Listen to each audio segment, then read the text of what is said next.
ಇದೇ ನಮ್ಮ ಬೇಡಿಕೆ ಏನಿದ್ರೆ ದಯವಿಟ್ಟು ನಮ್ಮ ಪ್ರಧಾನಿ ನರೇಂದ್ರ ಮೋದಿ ಅವರಿಗೆ ನಮ್ಮ ಬೇಡಿಕೆ ಏನಿದ್ರೆ ದಯವಿಟ್ಟು ನಮ್ಮ ಭಾರತದ ಯಾವುದೇ ಪ್ರೀತಿ ವಿಶ್ವಾಸನ ನಮ್ಮಿಂದ ಹೋಗಬಾರದು।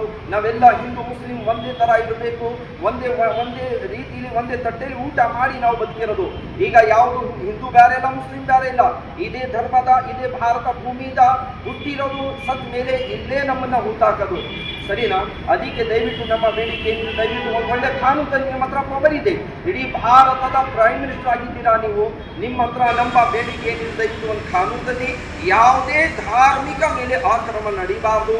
ಯಾರೇ ಇಂತೆ ತಲೆ ಕೆಟ್ಟಿರೋ ಜನ ಬರ್ತಾನೆ ಇರ್ತಾರೆ, ಭಾರತದಲ್ಲಿ ಒಂದು ಒಳ್ಳೆ ವಾತಾವರಣ ನಡೀತಾನೆ, ಅದನ್ನ ಕೆಡ್ಸಕ್ಕೋಸ್ಕರ ಏನೇನೋ ಮೆಸೇಜ್ ಕೊಟ್ಟು ನಮ್ಮ ಯಾವುದೇ ಒಂದು ಧಾರ್ಮಿಕ ಬಗ್ಗೆ ಕೇವಲವಾಗಿ ಮಾತಾಡಿ ಅವ್ರು ಮನಸ್ಸು ನೋಯಿಸ್ತಾ ಇರ್ತಾರೆ। ನಮಗೆ ನಂಬಿಕೆ ಇದೆ ಈ ನಮ್ಮ ಬೇಡಿಕೆ ನೀವು ನಡೆಸ್ಕೊಡ್ತೀರಾ ಅಂತ, ದಯವಿಟ್ಟು ಇದ್ರ ಮೇಲೆ ನೀವು ಗಮನ ಕೊಟ್ಟು ಇದನ್ನು ನಡೆಸ್ಕೊಳ್ಳೇಬೇಕು। ಅಸ್ಸಲಾಮು ಅಲೈಕುಂ ವರಹಮತುಲ್ಲಾಹಿ।